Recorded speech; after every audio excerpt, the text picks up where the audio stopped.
Hello, my name is Tatyana Webb, and this is Off the Record, brought to you by Nana Music Productions. Today we have an amazing guest in the studio with us. We have Mr. Rick Hendrick. He is the operations manager with Cumulus Broadcasting and the radio host of 95.1 The Fox and Y102. Welcome to the show.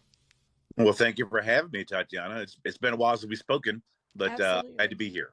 Yes, I find it very interesting with you being a radio host in our history. It's very surreal to have you in the interview seat, and I'm the interviewer since we've had so many interviews in the past. So this is really amazing to have you on the show and to get to talk a little bit about radio. So, our listeners, can you talk to us a little bit about what you do at Cumulus Broadcasting?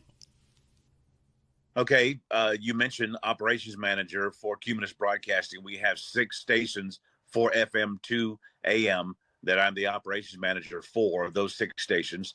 Also, I program 95.1 The Fox and Y102, and then do an actual morning show on 95.1 The Fox from 6 until 10, which is called More Music Mornings. And the name says it all. We try to play a lot of music in the morning while people are traveling and heading to work. So that's what we do in the morning. But that's basically my day in radio. Wow. And the funny thing is, a lot of people, when they're going to work, radio is the first thing that they turn on before they turn on their AC or when they're, putting their seatbelt on. So, I mean, radio has been an integral part about all of our lives and all of our daily activities. So today's topic is talking a little bit about the importance of radio, and for music artists who are trying to expand their reach with their original music, why it's important to have radio as one of those first, platforms to push their music. So, Right. so asking the question, why is radio a critical piece in artist development and a long-term success, especially in a streaming-dominated world right now? What are your thoughts about that? Well, the first thing that I think about when I think about radio is the fact that radio is local, and local radio is what's beneficial to a local audience. When you talked earlier about someone getting in their car, one of the first things they do is turn on the radio. Well, most people, if you think about it, the radio is already on. They never turned it off. They turned the car off, but the radio stayed on. And then when they get back in the car, whether it's hot or cold, depending on what their temperature is going to be for AC or for heat, when they turn that key in that ignition, the radio automatically comes on. And if it's local radio, then that's what, to me, is beneficial to artists, because you've got somebody here in the river region that has music that's being presented in the river region. Then it's helpful versus trying to stream across different platforms where you really can't reach them outside of people downloading apps or getting those apps, which, as we all know, a lot of those apps cost, especially premium services, whereas radio is absolutely free. And that's always been the big push for local radio, is the fact that it's free. So these artists, if they can find an avenue, such as what we do at 95.1 The Fox with locals only, for some of these local unsigned artists, their music gets played and people can listen and can enjoy, and it's absolutely free. There's no subscription. There's no pricing. It's just free to listen to, which is, once again, why it's important for me to stress that local radio is beneficial. And kind of, piggybacking on what you said, the car is already on, the radio is already on. It's habit. We have it as part of our daily, routine, just to have the radio on and listen as we're driving that 20 to 30-minute commute every day. And so, Right. like how you said, with local music and local radio, that is now, not even talking about music, but those are all local businesses. That's your community speaking to you through your speakers. And so, Right. for a emerging artist who is trying to, get a fan base developed, having a local radio station who are the sound, it is basically broadcasting the sound of the people around you.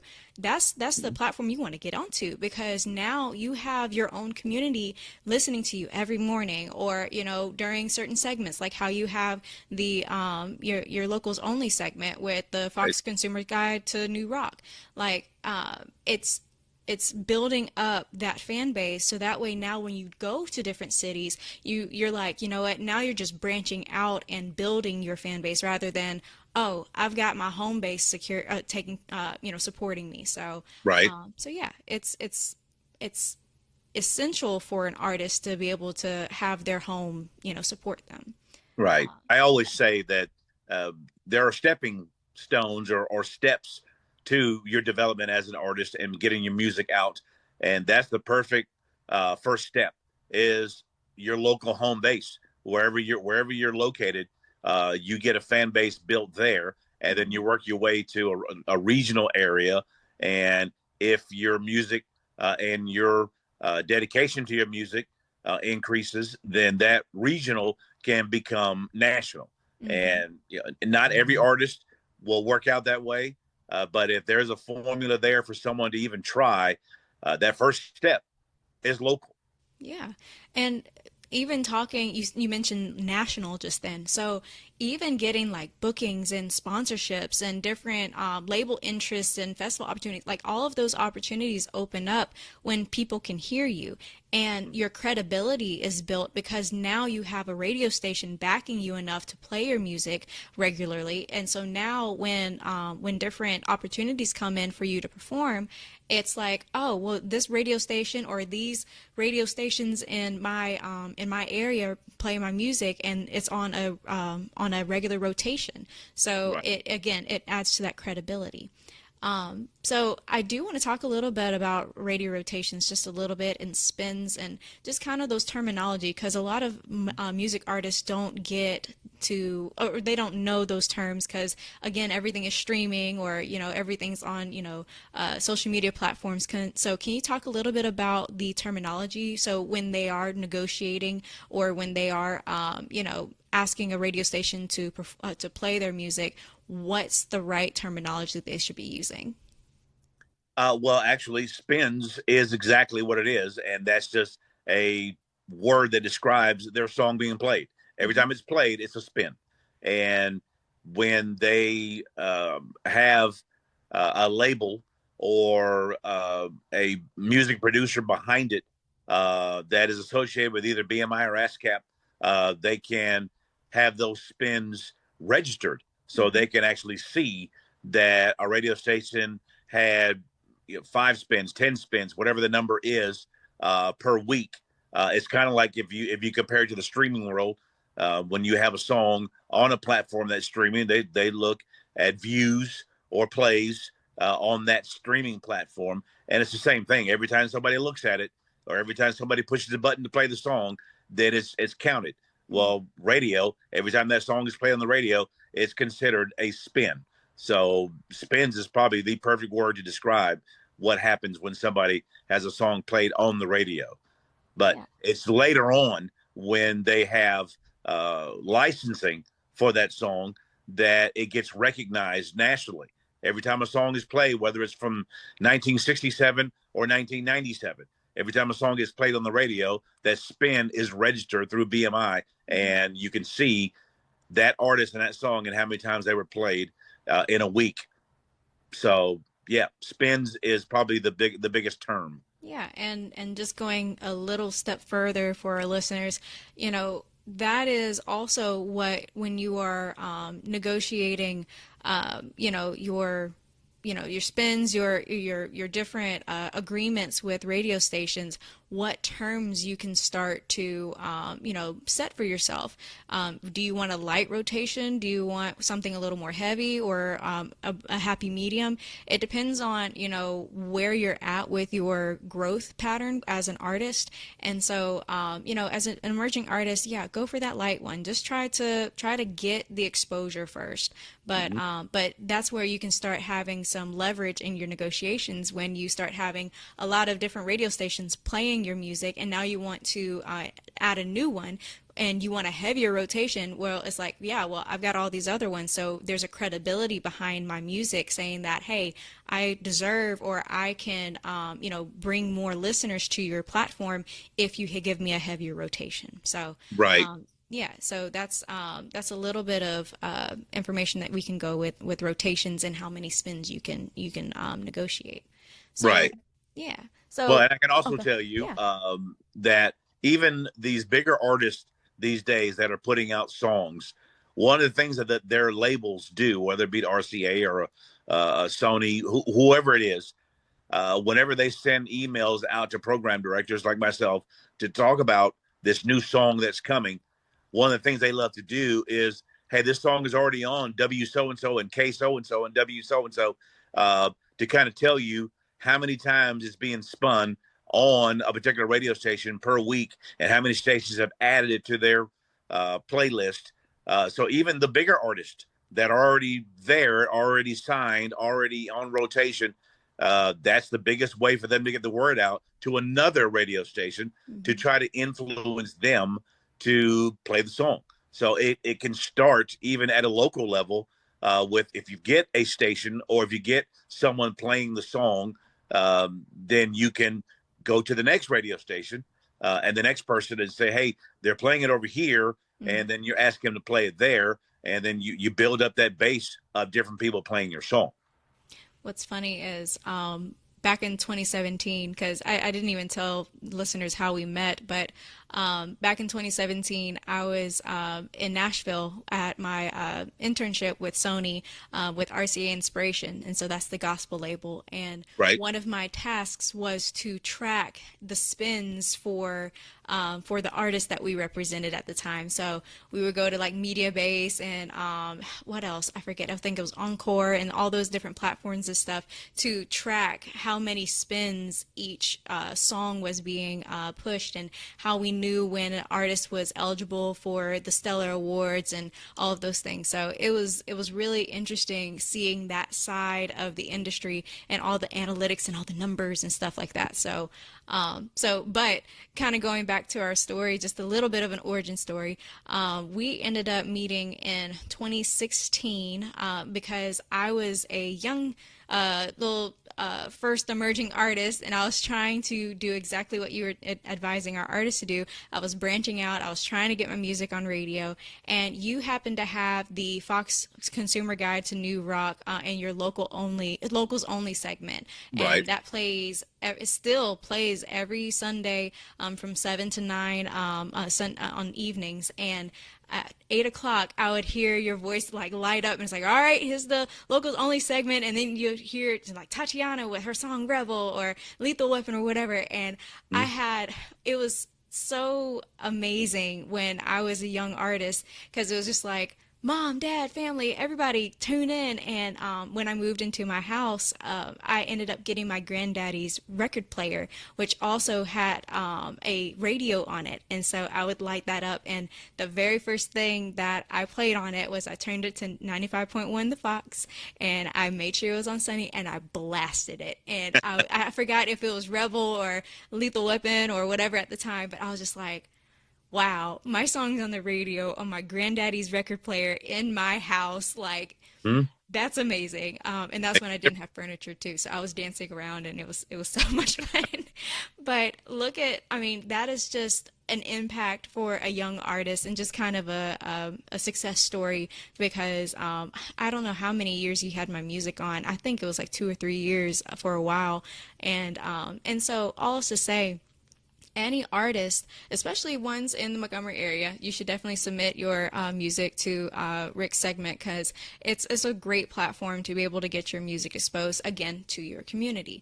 But Right. for those who are not in the River region, you should start looking at your local radio stations and seeing how you can get tapped in because I'm sure there has to be one or two of them that supports your local musician. So it's a great thing to start getting your feet wet with hearing your music get some spin. So yeah, but Exactly. And I can tell you that from that show, there are two bands. Some of your folks may be familiar with, but there was a group out of the Prattville area here in Montgomery called 41 Down, mm, and they were playing around the Prattville, Wetumpka, Montgomery area. And at the same time, Sum 41 was a big artist, and 41 Down just happened to be heard by a label rep, and they eventually got signed. But 41 Down had to change their name simply because they didn't want a lot of confusion with the number 41. because of Sum 41. So they decided that 41 Down became what is now Trust Company. Trust Company went on to record an album. They were in rotation on video channels. They toured some of the biggest arenas in the country and across the world. And it all started, not saying it all started with my show, but they were on my show while they were doing their local performances. So I kind of call them a claim to fame. And then there was another group out of Dothan called Course of Nature. And Course of Nature, frontman Mark, he was instrumental in getting them out, and they presented their music to me. I had them on the show, and within a couple of years, once again, not saying it happened because of my show, but because they were on my show and eventually got signed by Atlantic Records, I consider that a pretty big deal. And of course, now a lot of people may not know who he is, but Joan Hart, who played Sabrina the Teenage Witch, that's her husband. Wow. Oh, okay. Yeah. So he was the front man for a group called Course of Nature that, once again, started on my show. So those are a couple of what I call claims to fame. But yeah, and I've had many artists, but that doesn't mean that every single artist that comes through Locals Only or the Fox Consumer Guide to New Rock is going to go national. But I think it kind of goes towards what we've said all along. You've got to start at the bottom and then work your way up. And it's a stepping stone. You get that first step, you move on to the next step, and who knows, your career could take off. Yep, the power of local radio. So I guess for an artist who is, like I said, we keep saying, go to your local radio station, go try and submit your music.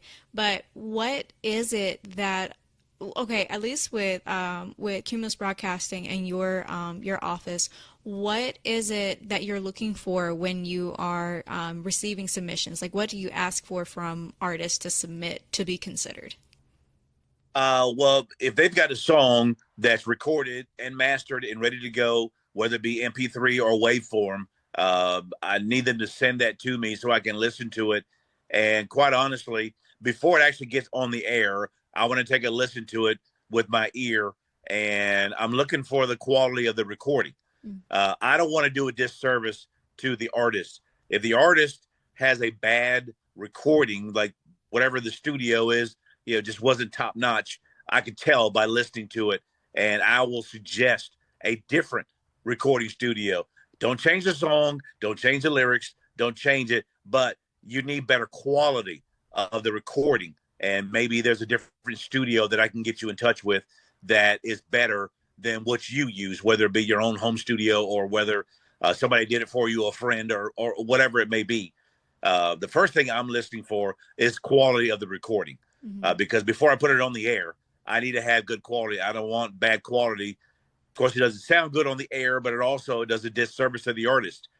The people hear it and then they get turned off because if it's a bad recording, it doesn't matter how good they sound or what the lyrics mean or say, the quality of the recording is going to turn them away. So that's the first thing I look for, or listen for, should I say, is the recording, the actual quality of the recording.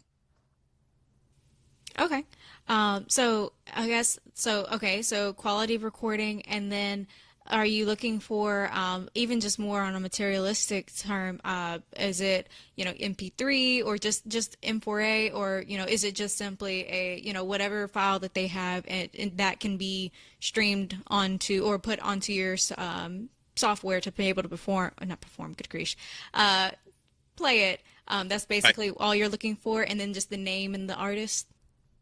Yes, for me, name, artist, what city or region that you represent, because somebody's from the Prattville area, Wetumpka, Montgomery, I want to make sure that I let people know, hey, this is, said artist from said city and state. And as far as the delivery, waveform is always the best. Is the largest form, but when it comes to most of these automation systems that radio stations use, including ours at Cumulus Broadcasting, we use waveforms. MP3 is a good way to start, but MP3s are too compressed. Mm. and it could once again take away from the quality. So I prefer a wave form of the song. Okay, awesome. So that kind of gives artists an idea of what they need to add in that email, and make sure it's very professional, very respectful. Don't just say, "Hey, listen to my track," and just throw it to the radio station. Be professional, because again, this is your representation of your career and your brand as an artist. So if you come in respectful, Right. you come in professional, and you have like good morning, good afternoon, and you explain why you want to be on their radio station, and just again have all the credentials and information that Rick is talking about here, more than likely you'll get picked up for that station, and you'll know when the next time they'll spin your song. So, Exactly. because yeah, I want to make sure that not just the quality is good. You have to have quality communication and coordination with your partnered radio stations. Right. Yeah, I So guess yeah, back to when mom and dad told you to have manners. yeah, Just be nice. Address someone as sir, ma'am, whatever it may be. And it's a bunch of little things that have nothing to do with music. It just has to do with communication. And Mhm. when you're speaking to someone, especially someone you're trying to submit music to, or you're hoping that they will just even take a listen to it, then it's just all about being respectful and Mhm. using manners. So Yeah, yeah, that goes a long way. yeah. Absolutely. So to kind of talking a little bit about this, but in a different way, what common mistakes have you seen from artist submissions, or just artists in general trying to ask to be on the radio, that you can share without exposing anybody to easily. Right. Well, I think one of the biggest things, like we talked about a few minutes ago, with the quality of the music, is they don't realize that they can have just a bad quality version of their song. Could be a great song, Hmm. but it's just the quality of it is not good, and Hmm. they submit it, and it just really doesn't sound very good. But I'll just let them know that they need to get it re-recorded somewhere. And a lot of artists, I think, are, I don't know if I want to use the word shy, or they just, they go through a friend. A friend goes, "Hey man, I heard this band this weekend. You got to hear them." Mm. Well, tell the band to get in touch with me. Yeah. Don't, I appreciate you telling me, but as an artist, as a band, you need to take the bull by the horn and go to the program director, to the radio station, to the Hmm. person, or to the venue that you're trying to play, and present it to them once again in a respectful and using manners. But it's your career, it's your song, it's your music. Take the bull by the horns and take that song and take it to the radio station, or take it to the venue and say, "I want to have you take a listen to this, or consider us for playing your venue," whatever the case may be. But Hmm. I think a lot of one of the common mistakes is somebody relying on somebody else to get the word out, which is okay if you have like management, or you get to the point where you have management, you have people representing you. Hmm. But if you're an up and coming, you know, it's not like selling your music out of a trunk of a car, but it's similar. It's your music, you sell it, you present it.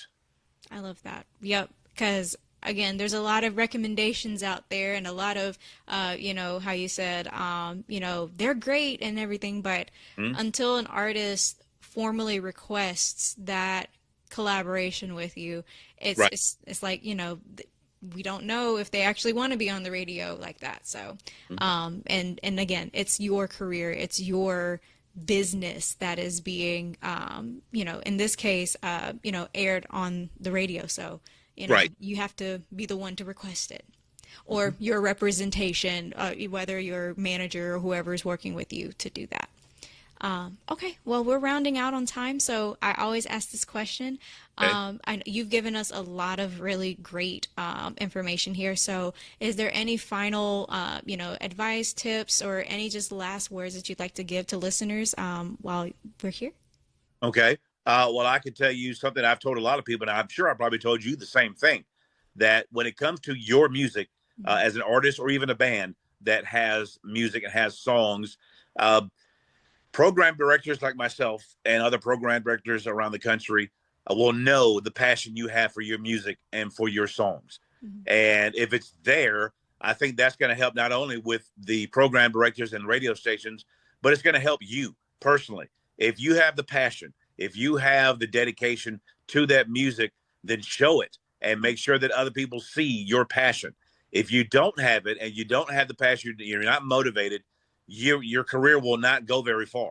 You may play a few clubs and gigs around town, but if you're really, really dedicated to your music, then it all starts with you showing your passion for your music. And when you present it, when you play it, whether you're playing for 700 or you're playing for 7, it's the same passion that you have. And people will recognize that. Program directors at radio stations, club owners, venue owners, if you happen to come across someone that works for a label or knows someone that works at a label, when they see the passion coming from you, they'll know it. So if you have that passion for your music, show it. I love that. I know my listeners have heard me say this at least 2 or 3 times now, but I'll say it again. Just like my mom, when we were growing up, we auditioned for Broadway, my brother and I, and so we would go out and we would basically perform anywhere we were. A notable place was we were at dinner and we were at the Outback, and mom and dad were like, perform. And at the time we were auditioning for The Lion King on Broadway, so we had to do Hakuna Matata in between the appetizer and the meal.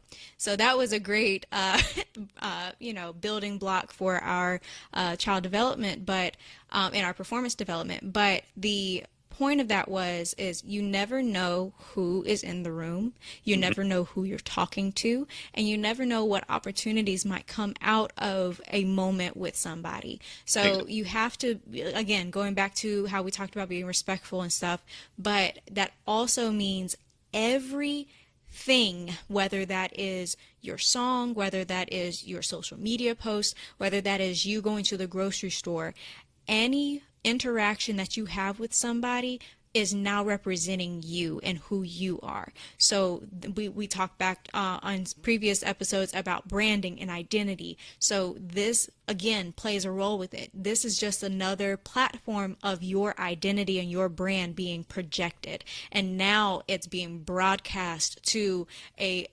radius of, however many people. And so now you have to know that the quality of your music is good.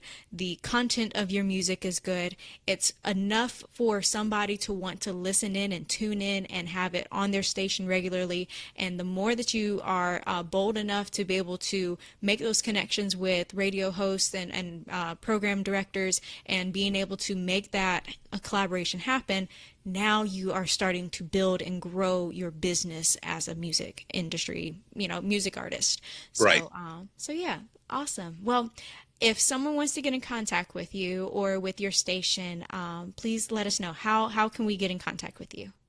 Okay, it's real simple. I prefer email, and it's rick.hendrick, Hendrick, at cumulus.com. So it's basically first name dot last name at cumulus.com. So rick.hendrick at cumulus.com. They can reach out. They can submit a song that way. Or if they just want to submit a song, not necessarily for airplay, but maybe just to listen to. I welcome that all the time and have that all the time. But rick.hendrick at cumulus.com. Awesome. And how can they follow you on social media just to, support you in the show and in the broadcast? Well, it's real simple. I'm easy to find on social media, Instagram, Facebook, TikTok, at RHFox951. Awesome. Well, if you like what you heard today, you can follow the podcast at @NanaMusic_off the record. You can also follow the company at Nana Music Productions. Or if you'd like to follow me, it's webb.Tatyana M on Instagram. And just remember, this podcast was off the record.